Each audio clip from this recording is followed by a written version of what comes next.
Praise the lord. ప్రభువైన యేసుక్రీస్తు నామమున మీ అందరికీ శుభములు. మన యొక్క దిన భాగంలో నుండి హెబ్రీయులకు రాసిన పత్రిక 12వ అధ్యాయము 2వ వచనం. ఆయన తన ఎదుట ఉంచబడిన ఆనందం కొరకై అవమానంని నిర్లక్ష్యపెట్టి సిలువను సహించెను. ఒక రేస్లో పాల్గొనవలసిన క్రీడాకారుడు తను పాల్గొనకన ముందు ఎంత సమయంలో పరిగెత్తాలి, ఎంత దూరం పరిగెత్తాలి, తనకు కావాల్సిన ఏవైతే మెటీరియల్స్ అవసరమై ఉంటున్నాయో అవన్నిటిని జాగ్రత్తగా తన సైజువే తీసుకొని పరిగెత్తవలసి వస్తుంది. ఆ బట్టల విషయంలో కూడా తను ఎంత జాగ్రత్త వహించవలసి వస్తుంది. అయితే ఆ ప్రయాసలో తన దగ్గర ఉన్న అనవసరమైన భారాలు, తన బాడీని ఏ విధంగా లెస్ వెయిట్ చేసుకోవాలి, అవన్నీ జాగ్రత్త చూసుకొని పరిగెత్తే సమయంలో బ్యాక్ ప్యాక్ ఉంటుంది, వాటర్ బాటిల్స్ ఉంటాయి, ఇంకా అనేకమైన మెటీరియల్స్ ఉంటాయి. అవన్నిటిని పక్కన పెట్టేసి తను పరిగెత్తవలసి వస్తుంది.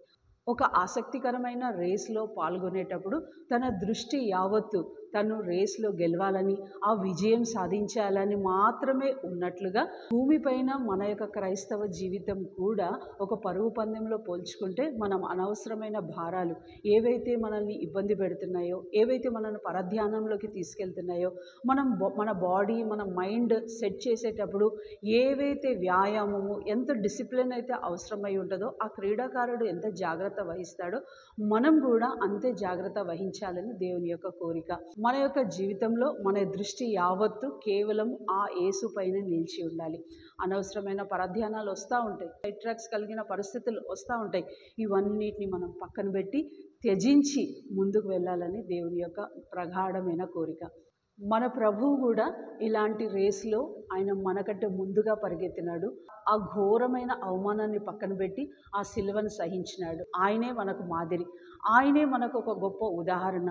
కాబట్టి మనం కూడా ఈ అనవసరమైన ఈ చిక్కులు పెట్టే ఏ పరిస్థితులు అయితే ఉంటున్నాయో, ఏవైతే మనల్ని ఇబ్బంది పెట్టేటివి ఉంటున్నాయో వాటిని అన్నిటిని పక్కన పెట్టి మన దృష్టి యావత్తు యేసుపైన నిలిచి మనం ఈ పరుగు పందెంలో ముందుకు సాగుదాం.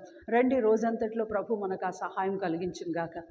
ప్రియమైన తండ్రి, యేసు ప్రభు ఘనమైన నామంలో దేవా, మీరు ఏ విధంగా అయితే మా ముందు మాదిరి ఒక గొప్ప ఉదాహరణ అయి ఉన్నారో, అనవసరమైన చిక్కుల్ని, అనవసరమైన ఆలోచనలను పక్కన పెట్టేసి దేవా, ఆ రానున్న ఆనందం కొరకై మీరు ఏ విధంగా అయితే తన తండ్రి కుడిపార్శ్వన కూర్చొని భలా మంచి దాసుడా అని చెప్పుటకు మీరు ఏ విధంగా అయితే పరిగెత్తారో దేవా, మేము కూడా మా పరుగు పందెంలో ఆ విధంగా పరిగెత్తుటకు మాకు సహాయం దయచేయండి. రోజంతట్లో మేము ఎక్కడ సైడ్ ట్రాక్ అవ్వకుండా దేవా, మా దృష్టి నీపైన నిలిచి నడుచుటకు మీరు కృప చూపించమని ప్రార్థిస్తూ యేసుక్రీస్తు నామంలో ప్రార్థిస్తున్నాం తండ్రి, ఆమేన్.